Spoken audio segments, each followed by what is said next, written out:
आणि एक अत्यंत महत्त्वाची आणि मोठी बातमी आता आपण पाहणार आहोत ती म्हणजे उपमुख्यमंत्री अजित पवार यांनी पुन्हा मनातली खंत व्यक्त केलेली आहे।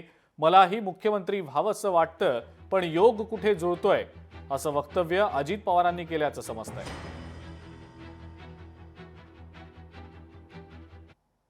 राही भिडे म्हणाल्या की उद्याच्याला या महाराष्ट्राची मुख्यमंत्री महिला झाली पाहिजे।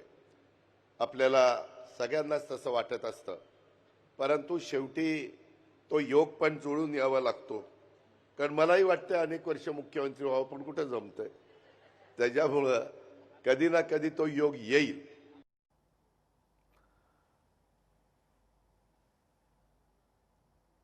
राही भिडे म्हणाल्या की उद्याच्याला या महाराष्ट्राची मुख्यमंत्री महिला झाली पाहिजे। आपल्याला सगळ्यांनाच तसं वाटत असतं, परंतु शेवटी तो योग पण जुळून यावा लागतो। कारण मलाही वाटतं अनेक वर्ष मुख्यमंत्री व्हावं, पण कुठं जमतंय। त्याच्यामुळं कधी ना कधी तो योग येईल। लोकशाही मराठी ऐका, पहा, जागरूक रहा।